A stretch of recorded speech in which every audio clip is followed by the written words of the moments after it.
in next text, I remember the later two. Number one is as an object, what you are seeing, also not real. That's number three. Number four is because of seeds, then there's no root, and then things don't stay. Do you remember the first two? You bet. Come on, somebody help.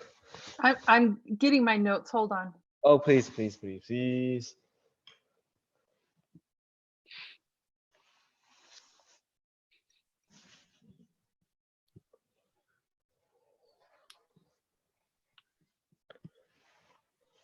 Tomorrow is my turn, Sugan. You gotta stay with me. I need your help.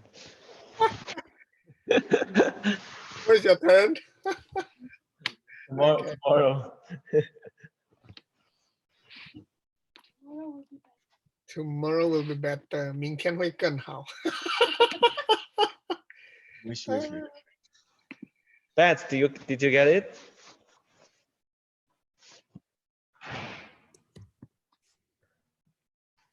She went into the void.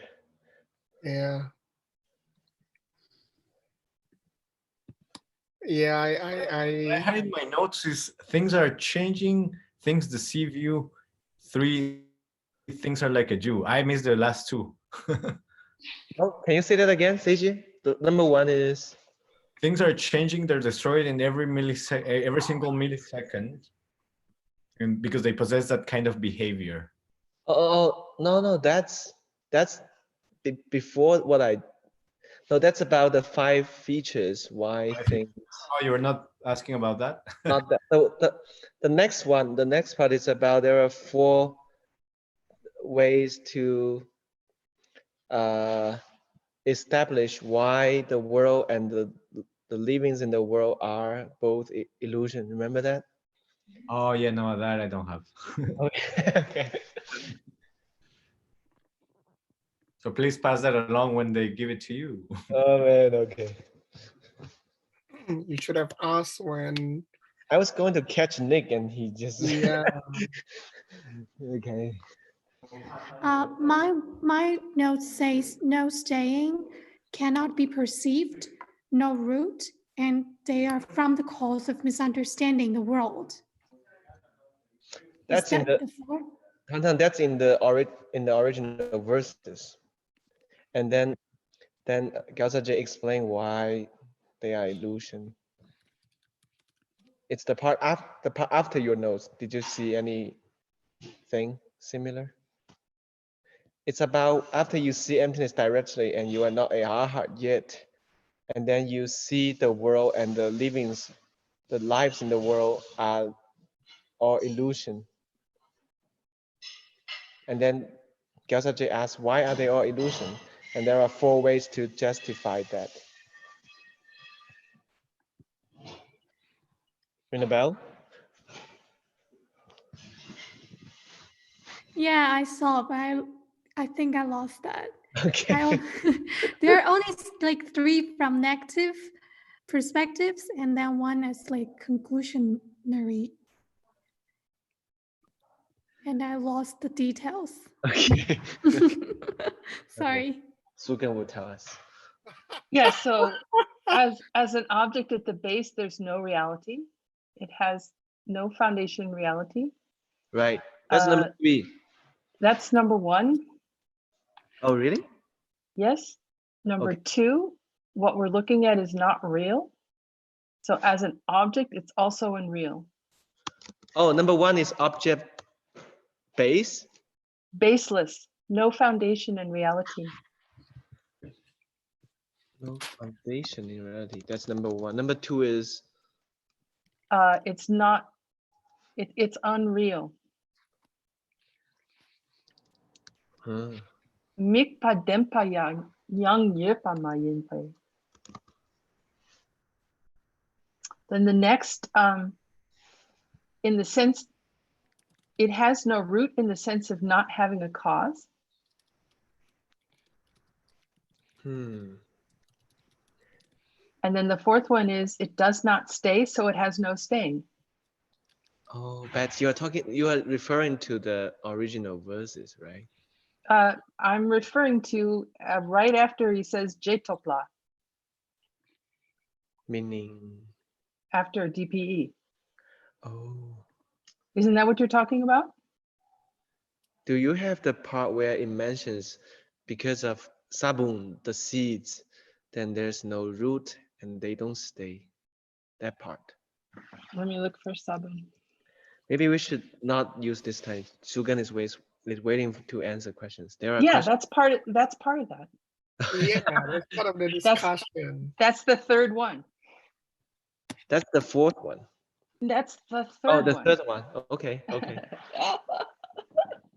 okay. Okay, bye. I don't want to steal Sugong's Right. Let's. throne. No, pleasure to have all of you here. It feels so lonely to be up here. Sugeng, it's all yours. I'm gonna read the first question to you, and I'm gonna leave. The first question is. Stanley 提及佛教所指的生命体并不包括植物。今日我开始种植，我心里一直有个迷思：种种物难免会有昆虫，昆虫当然有生命啊，但我应该灭虫吗？因为它又会危害健康的植物的健康。谢谢。From Ashley. Bye. Hey, you are supposed to translate, right? You can do that. You can do that. I thought you know all languages, Sugong. I mean, to be more precise, you know, the mind is in the answering questions mode, not in the translation mode. Okay, let me read. Lately, I have started doing planting, and in my heart, I have this confusion.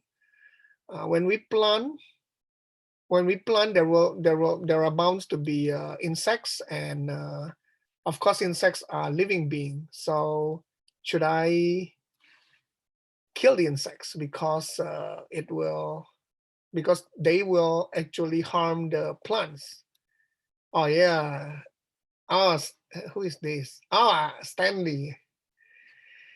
So, well, yeah, this is a good question.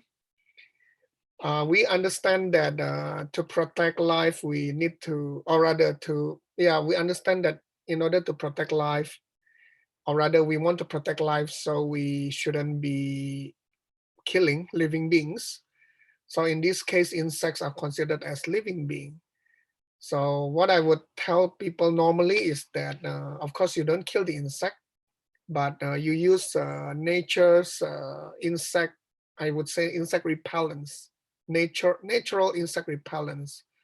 For example, at home when we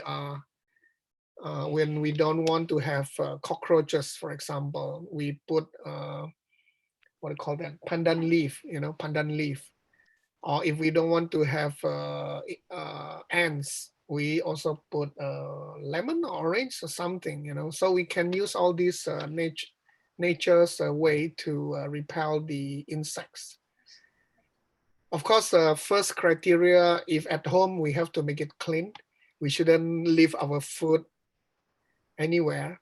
We must keep them properly, so that it is a good practice and so that we don't attract unnecessary attention from insects or other animals, So first it has to be clean, and then secondly, we use the nature's way to repel them. And of course, and I think nowadays it's very, this kind of knowledge is pretty common. You can search the internet and then you will see you will get a lot of answers. Yeah. So that is what I would say here. So we try our best not to harm living beings. Leftovers. Say again? Oh.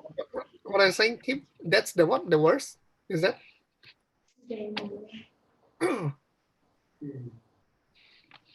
Okay. There is this question from Pui Liang Thai. No foundation reality. What is this? Okay. This is actually just now the discussion. Okay. Stanley, don't leave. Where are you, Stanley? Sorry. Okay. And then Luke Labella. Why are plants what we consider living beings more than they not considered part of the living body? Yeah. This is a good question, and we had a discussion on this one during the Lamrim Q&A sessions last week with Nick actually, and the answer was that plant is considered what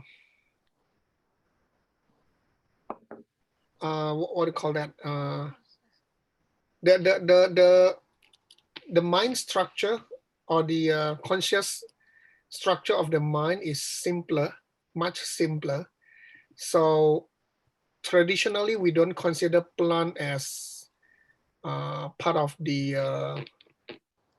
Of course, plant is a living being, but it is not considered as part of the.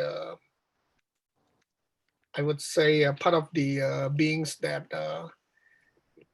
that is covered under the protect life category. You know, that is our conclusion at that moment, at that time. And then beside that, when we discuss about this, we only refer to beings. Like for plants, if we were to cut away certain branches or leaves, they will grow back. Whereas for other living beings, it's different. You know, let's say if we were to cut away the horn of the rhino, you know, so I'm not sure. I don't think it will grow back, or maybe it will take a long time before the horn will grow back. So therefore, when we discuss about protecting life, plant is not considered as that at that category, and therefore we focus very much on the beings that that cannot grow back the parts of their body. So yeah, we happened to discuss this question last weekend, and that was our conclusion. Yeah, it is. Yeah, so that is what we came about. I hope that answer your questions.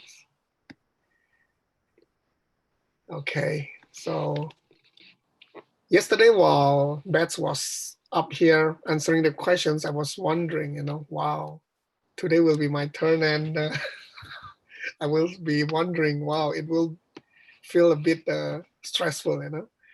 Okay, another question from Barbara Acevedo is Sosokewo. If I'm a Sosokewo, an individual person, when I'm seeing emptiness directly, will I perceive that I'm not being individual? When I see emptiness directly, will I perceive that I'm not being an individual?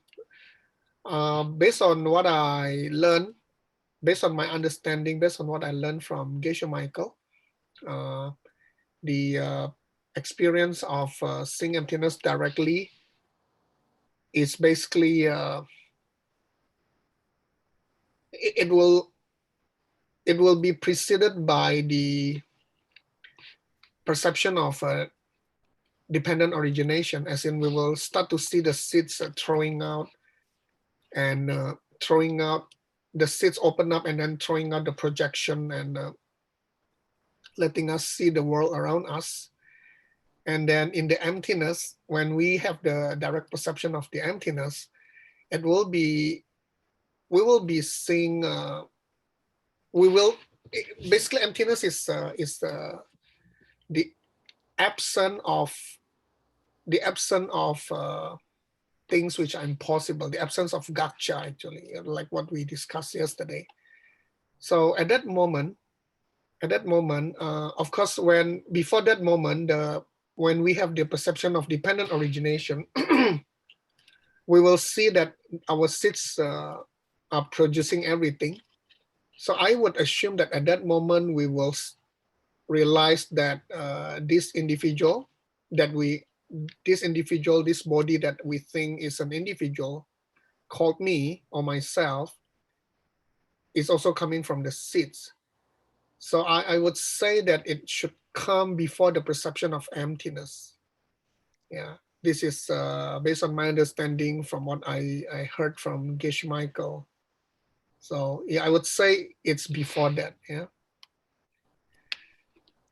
And then another question. 找下2页2减弱2去我想知道是不是一定是只有人死后才会进入中阴 Oh, okay, this is a interesting question from Candy Lai. So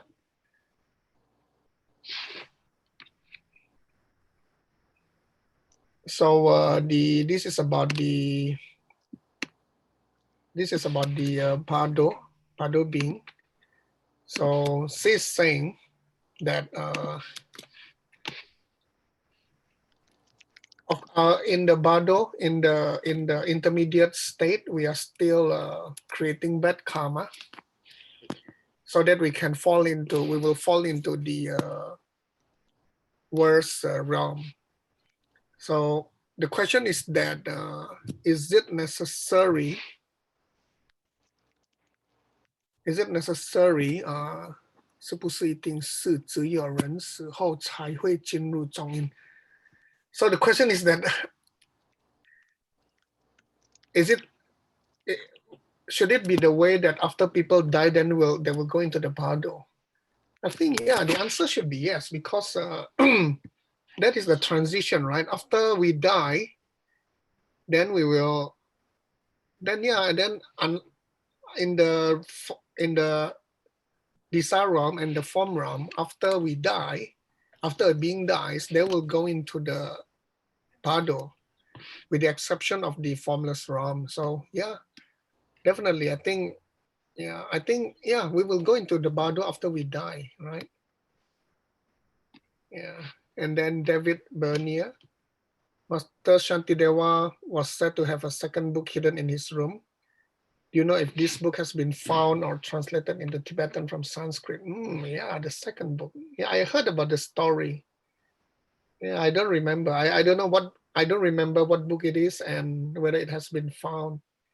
But yeah, I would be interested in knowing if it is still, if it exists, if if we manage to do something on that. Yeah, I don't know, but it is interesting to know if it really exists, if it still exists in existence, and if we have found it, and whether it has been translated. From Luke Labella, we are taught about how to hopefully trigger our best seed at time of death to project into next life. What I understand to be the master painter's seed. Is there specific methods for us to influence the student painter's seeds that will fill in the details of our hopefully human rebirth? Yeah. This is we discuss about this a lot in the Lamrim, and basically, of course, we learn about how we can influence the seeds at the time of death, which is cool and important.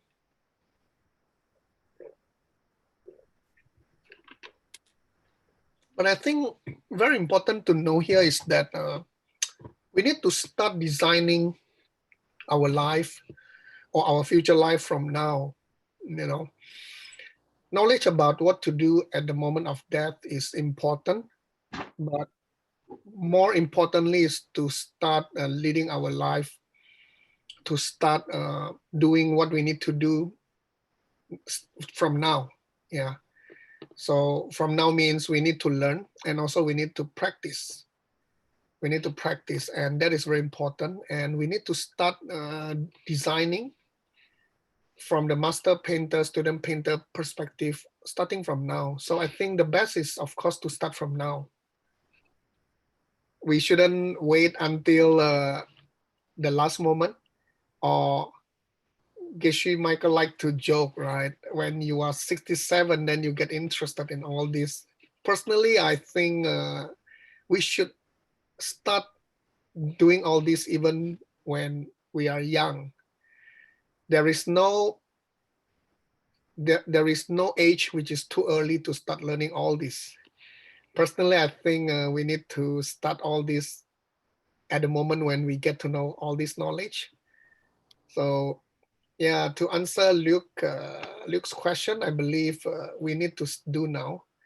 Yeah, And then master painter is basically what we say, the penjekile, the arrow, the projecting arrow. You know, so that is that is what we learned already using the 4 priorities. And then of course we use the karmic path method.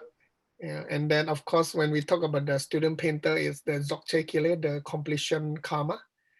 And this completion karma relates to the what we call the correlation. So yeah, we can find the correct correlation, perfect correlation, and then design it for our life. So in reference to the mixed nuts books, these correlations you can find in 2 books. The first one is the karmic correlation. It's called karmic correlation, Karma Vibhanga. You can go to our website, diamondcutterclassic.com, to read. And then of course the second book is by Seiji, the Lojong, yeah, the Crown of Knives. So inside there are many correlations that we can learn, and all those will help us to specifically, those are the methods that we can do to influence the seeds that will fill the details for our human rebirth. Yeah. So I hope that answers the question. Oh, okay. And then let me see. Oh, okay. So basically, yeah. So I think all these are interesting questions. Yeah. So yeah, just to repeat what I mentioned. To me personally, I think a lot of people are like me, very scientific, as in I like to know a lot of things. I like to learn. I like to read. I like to I like to learn. I like to read about all these spiritual things for the sake of knowing, learning, knowledge. But more importantly is that we need to start using it in our life. We need to start practicing it. You know, the Wheel of Life book is Geshe-mai. I mean, we put it under the lower middle way, and interestingly, we have a discussion that lower middle way is geared towards people who likes all this knowledge. You know, so the danger of this kind of people is that we learn a lot. We like to learn a lot. We like to read a lot, but we don't practice them. We don't use them. You know. We are very knowledgeable about the emptiness. We can tell the pen story forward, backward. But the problem is that when we face problem, the issue is that when we face problem, we forget about the emptiness. We forget about the pen itself. And that is actually causing us all the sufferings. So it's good to learn and also to use it at the same time, to practice it. Yeah. So if you are in the Lamrim, you know, what I enjoy most from the study group, by the way, Tim Lowenhub is the author of the study group content. I think it's written very well. It is very well written. Besides the knowledge, he also put in the practical component, you know, for us to practice, to relate that to our life. So I think learning Dharma should be that way. We need to know how to apply it in our life. Learning Dharma should inspire us to lead a better life. Of course, we talk about designing for our future life, but it's important to also start now in this life. You know, there are tendencies. Of course, there are two. You know, in I don't know. I came from Indonesia, and I saw among. I'm talking about Chinese, Indonesian Chinese, the Chinese people in Indonesia. They are pretty successful. They are pretty successful. They have good business. They have good money. They have good life. And because of that, when we talk about Dharma, the main concern is that, hey, why do we need to learn about death? You know, I'm enjoying my life now. So there is not enough motivation to learn Dharma because they are young, so they don't really see the need of all this, you know. So yeah, I'm talking from this because I'm from Indonesia. I'm sure a lot of people from other countries might also see the same thing too, you know. And that is one. And then on the other hand, there's another extreme too. People who learn anything, as long as there is a teacher or guru or Rinpoche, you know, they will go and learn in hordes. A lot of people will just go and learn and listen. But you know, very funny is that after they listen, the moment they walk out of the hall, the Dharma hall, you know, they start their normal daily life, and you know, you see people start to be unhappy, to do funny things. This extreme is pretty interesting. Carl was saying too, you know, pretty common. Not interested because they are comfortable. So yeah, I would say let's start the practice now. Practice what we learn in our daily life. And yeah, I always ask myself, why do I learn the wheel of life? You know, it looks so scary. It looks so it looks so what do you call that? So morbid. So morbid. Morbid means like reminding us of death. But I think that's important. Without that, we just think, yeah, I'm still young. No, it won't be me. It will be other people, you know. Like now during the COVID-19 period, we read news about how many more people got it, how many more people die. So in our mind, at the back of our mind, we will just think that, hey, those people won't be me, you know. But what if we get it? Sometimes I like to think about this, you know, what if I need to go now? My wife won't be happy. But yeah, am I ready? Maybe. Am I ready? Yeah, maybe. I don't know. Yeah. If I were to go now, is it okay? Yeah, maybe. So yeah, that helps me a lot. So when I want to be lazy, you know, especially the Lamrim, there are many things to translate. I'm translating for Lamrim Indonesia track for the first time, and wow, a lot of things to translate. I enjoy it, you know. But when all these things coming in together, that's when I start to think, okay, why am I getting involved in all this? But I think, those are meaningful. Those are meaningful. Those are good, because thinking of, maybe today not many people from Indonesia attending, but imaging all this video will be up on the knowledge base on the YouTube, you know. Maybe people, the young people, the later generation, when they search YouTube for Wheel of Life, and then they see, there is a choice of Indonesian language, you know, then they will start to listen, they will start to watch, they will start to understand. Wow. And I start to count, you know, how much good seed have I planted? I think that's enormous. Yeah, so I think, what motivates me a lot is nowadays is all this thinking. Yeah. Sometimes I tell my wife, you know, hey, I'm living like a robot. I'm living like a robot. As long as my eyes are open, you know, I will start to do all the translation. So I'm just like a robot, you know. And then we are teaching, we are designing courses. So yeah, living like a robot. But on the other hand, and then she will ask me, you know, hey, remember, don't be a robot, you know. Most important is your feeling. Are you feeling happy? Are you feeling happy? Do you do it happily? You know, don't forget the happiness. don't forget the joyfulness, the joy of doing all those. And then I say, yeah, actually I'm happy, you know, I'm happy. So yeah, that's important. That's important. Yeah.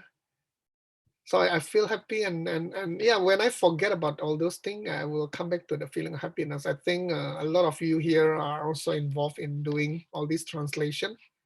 We have the Pure Gold team, Catherine, Isabel, Ola, Sally too. Yeah. So remember, when we do translation, you know, sometimes we feel like a robot, and then especially have deadline. Hey, we need to complete this by when, you know. So we need to, we need to remember the joyfulness. Okay, one more question from Min Chao. How could you develop love and wisdom at the same time? Interested in knowing your answer. Okay. Okay. Oh, okay. Love and wisdom. Yeah, these are the two areas that we need to develop. Yeah, I talk a lot about developing wisdom. People learn a lot of things, and then they forget about the love. Yeah. So personally, if you were to ask me how to develop love and wisdom, for me, it's good that I'm married. You know,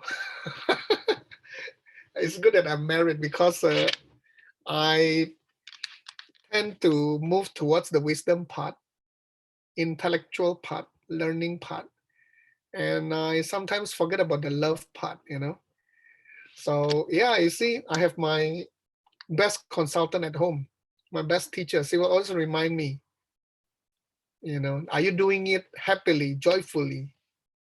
Remember the people, you know, those people need our love, our care, our concern. So she's always the one that pulled me back. So I say, okay.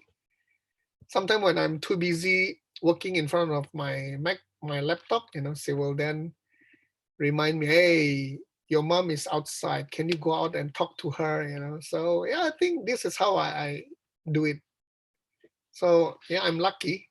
If you don't have someone like that, maybe I don't know. I'm an engineer, you know. So I have my Carl. Yeah, that's right.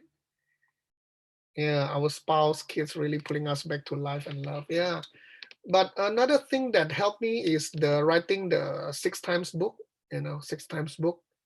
And because I'm observing the Bodhisattva vow, all those are about love for others, caring for others, and yeah, 6 times a day when I pause and look at the vows, and yeah, I will start to think of people. You know, yeah, some of the vows I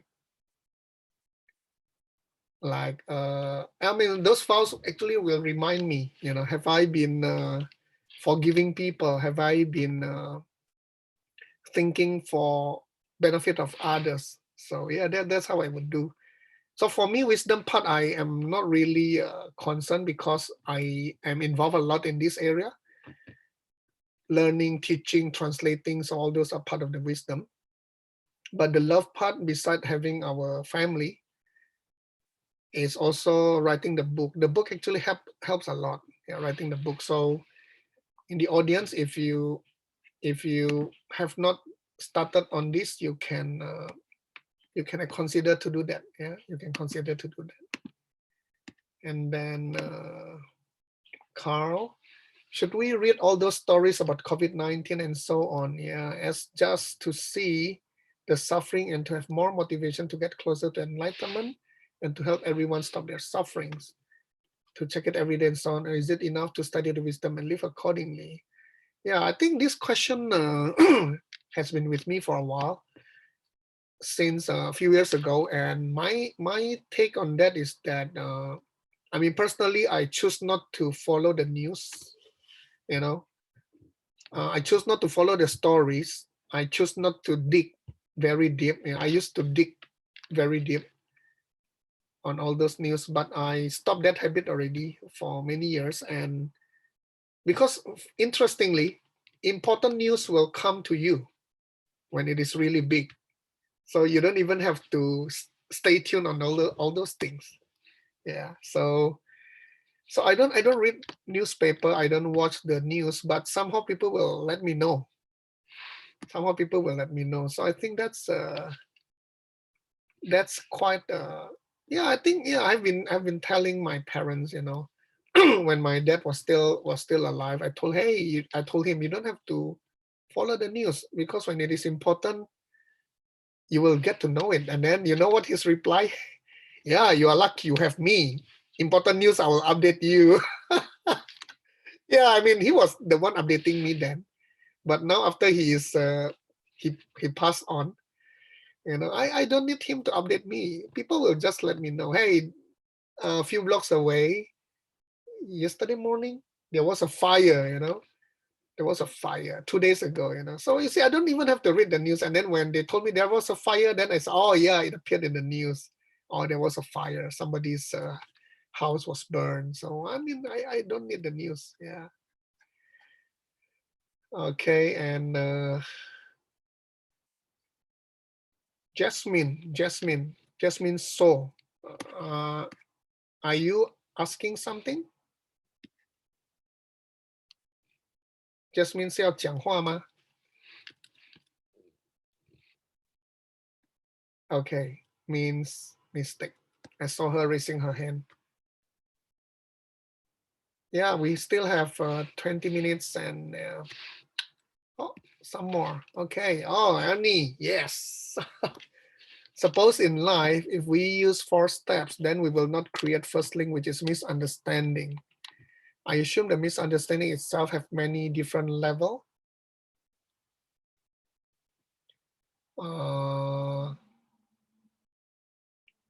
One of the common misunderstandings in life is all about me, but ultimate result of 4 step is for own desire. This is a good question. Isn't this a higher gentle form of misunderstanding already? Okay. Yeah, this is a good question. Yeah, people, every time I talk about 4 steps, about planting seeds, step number 1, we always say that what you want. In a simple sentence, say what it is that you want. And this is a very common response from people. So I have been taught not to, my parents have taught me, my community have taught me that I need to give selflessly, you know, so without reference to ourselves. So I think Ernie's question is, wow, I mean, this is more subtle, you know. Ultimate result of 4 step is for our own desire. And, but I think the base is the same, the basic is the same, you know. We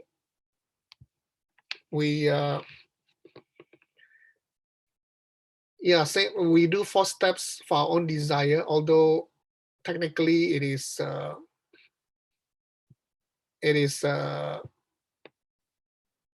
having the correct understanding. So using 4 steps to get what we have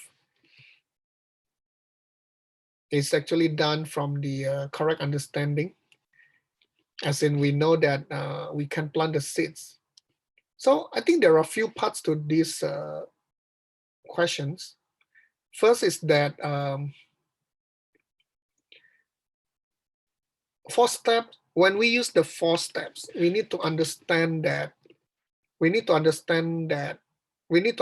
emptiness itself. Only because things are empty, then the 4 steps will work. If things are not empty, then 4 step is just a theory. So first we need to understand that. That's why every time if you see Geshe Michael explaining about 4 step, he always start from the pen story. So the sequence is always pen story and then the 4 step. Because this emptiness, understanding of emptiness, the pen story is very important, so that the 4 steps will work. So that is number 1. So by having the correct understanding of the emptiness of the pen story, That means that means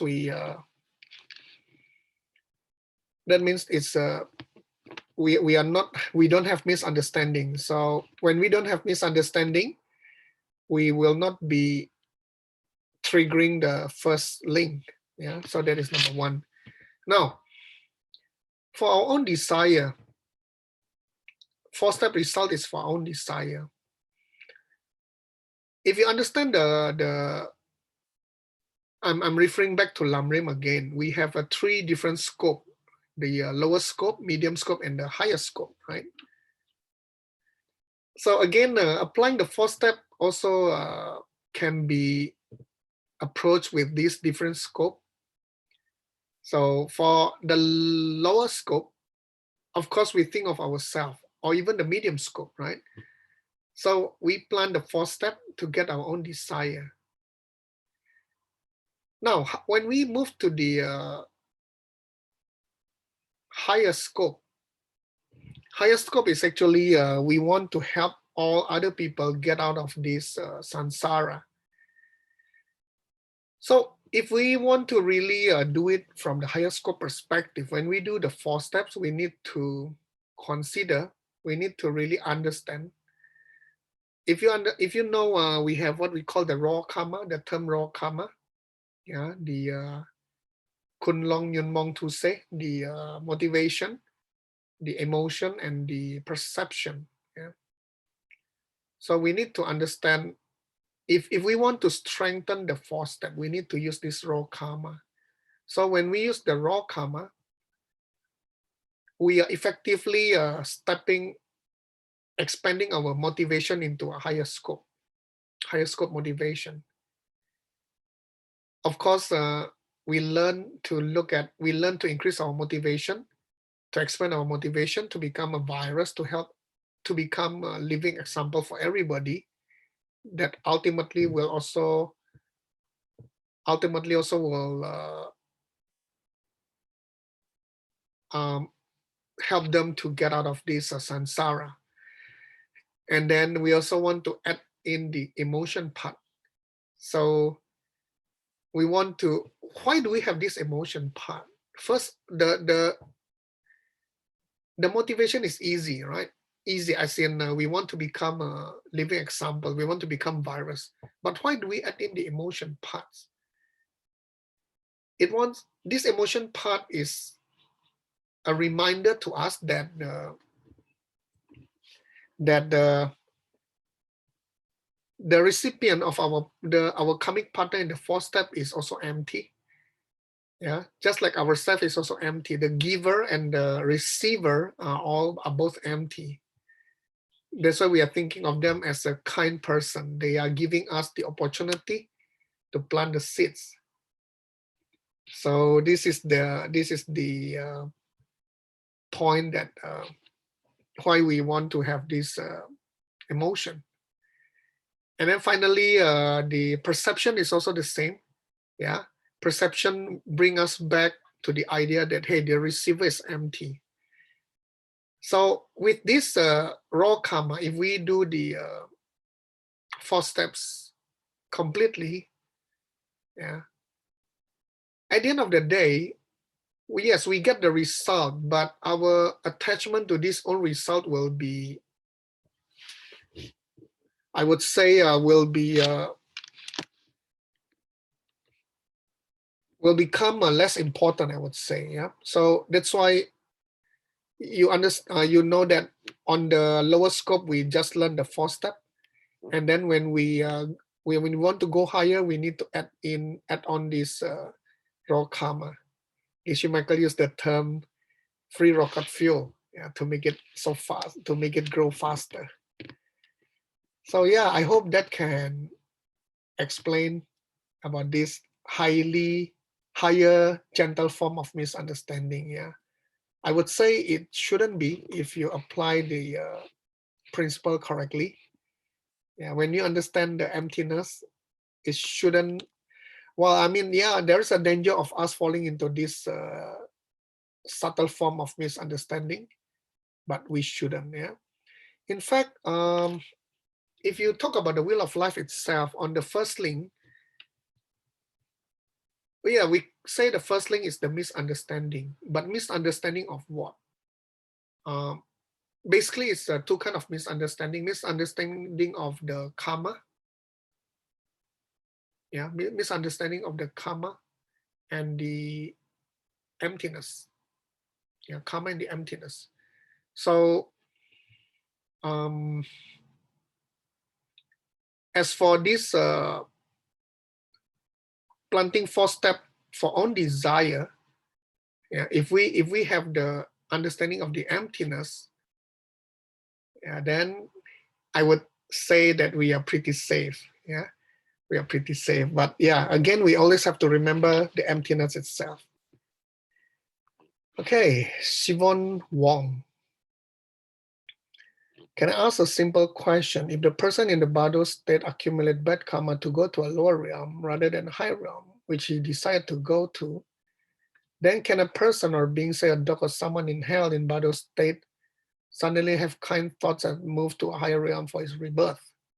Say if a dog saved the life of his owner from a car accident and recall this in a Bardo state. Wow. Yeah. A lot of time we talk about going down, and very rare. Well, yes, very rare that we talk about going up in the Bardo. Yeah. So I would say the fact that we can go down in the Bardo doesn't discount the fact that we can also go up. Yeah. And if you remember the homework question today that I put up, is it possible for Bardo being to reach nirvana, to get enlightenment? And traditionally, Geshe Michael said that that is a famous quote. So based on that quote, I would say yes, possible.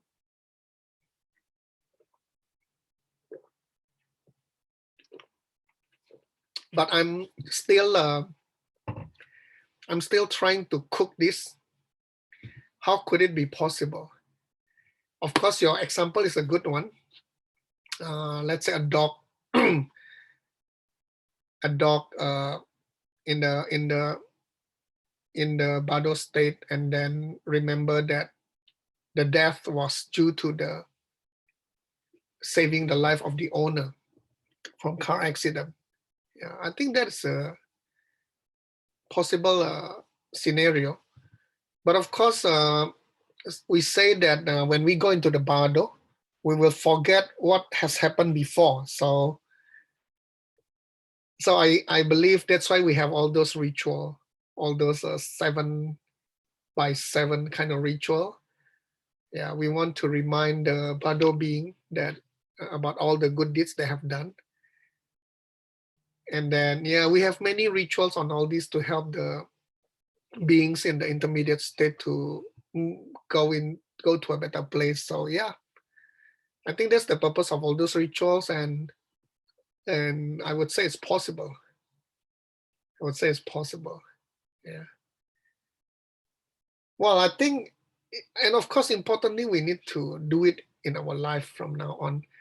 And yeah, about this, and then Sivan also talked about in the hell, someone in the hell, or in the hell in the Bardo state. In fact, even in the hell, you know, the description of hell is very scary.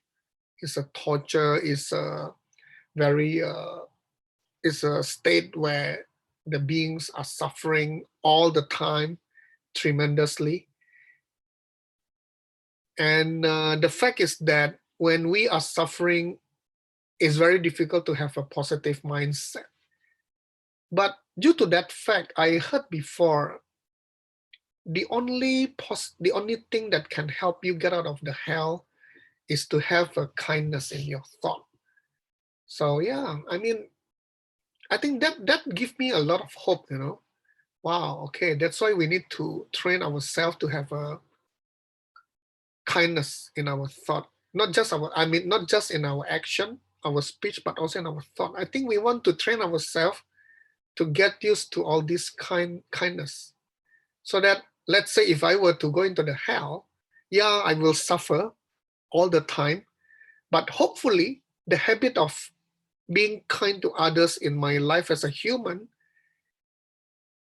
plant the seeds for a bit of kindness when I'm in the hell, and that I heard that a bit of kindness will actually help me to get out of the hell. So that's why it's important to train ourselves to make it a habit.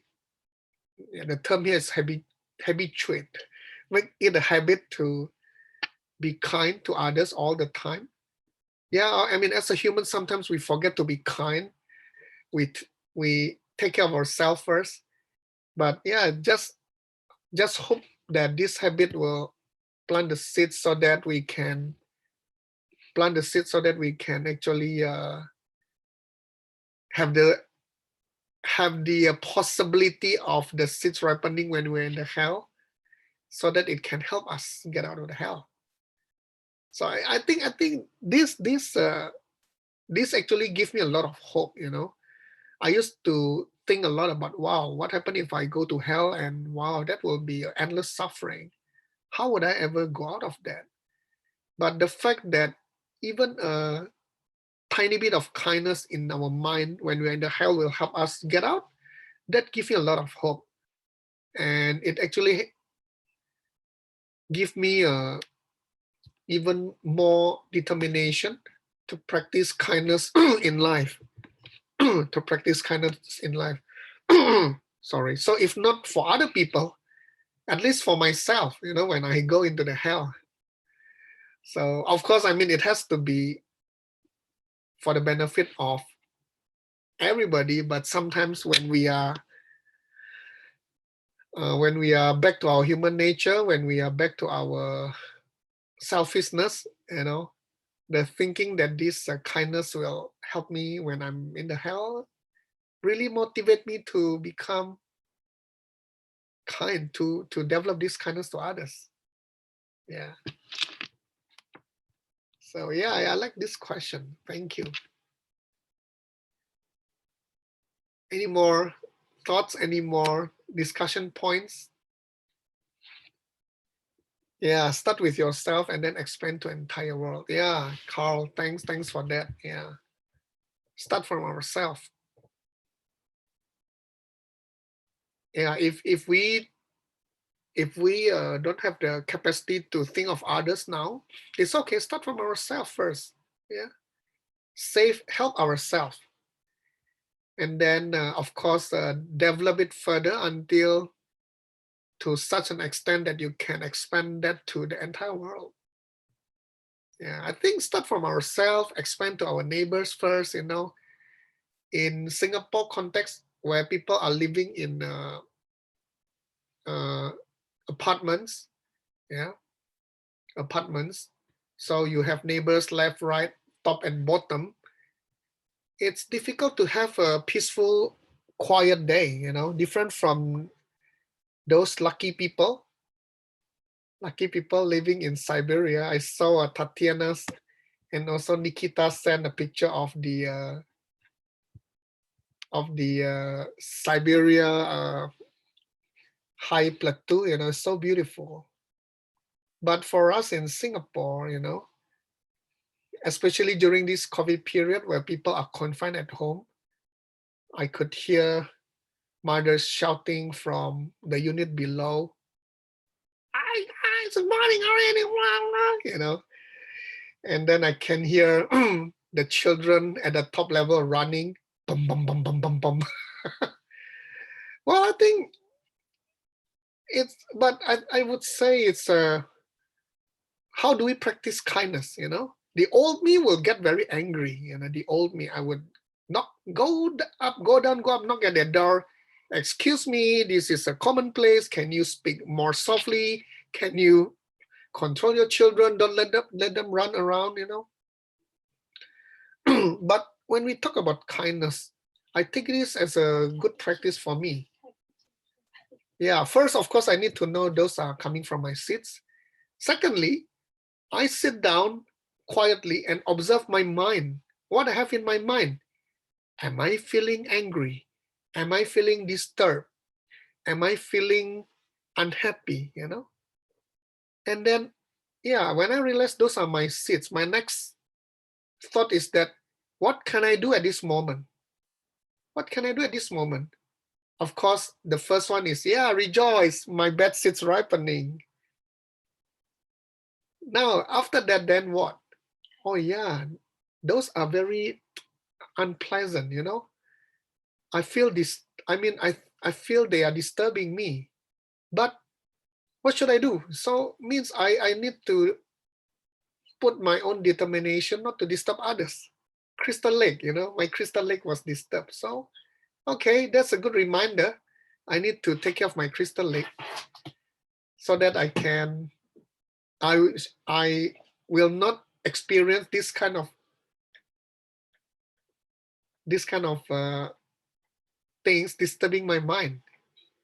Maybe after I have all this good crystal lake, I will have a peaceful Siberian green grass high plateau, you know. So yeah, that is a bit of sharing. My apology, the Q&A session turned into sharing. Yeah. Oh yeah, another thing, you see, my consultant reminded me, yeah, those children, although they are running around, but on the other hand, they are happy children. They are happy children, you know. Wow, you see, my consultant, my Dharma teacher is telling me, remember that they're happy children. They are, and they are being confined in the house for more than 1 month already, and they are running around because they are feeling happy. So yeah, I have to be happy for them, you know. I have to be happy for them. Have a kind thought. So yeah, it's at the hour. So hopefully I answered the questions, and apology, it became a bit of personal sharing. I hope it's useful. And if there are no more other questions, I think we should call it a day. Yeah, should call it a day. Thank you very much. I think it's 8 o'clock in Sedona now, Arizona. Okay, so thank you very much for all your participation and also for being around with me at this hour. So we shall see you, I would say tomorrow for the US people, and then tonight for Europe and Asian. Bye-bye. And also, of course, thanks to all the translators. I still see Catherine, Isabel, and Sally are still busy translating. Or Isabel is busy talking, and Catherine busy typing, and Sally too. Thank you. Thanks all. Bye-bye. And thanks to Beth, who stays online to accompany me. Okay, bye-bye.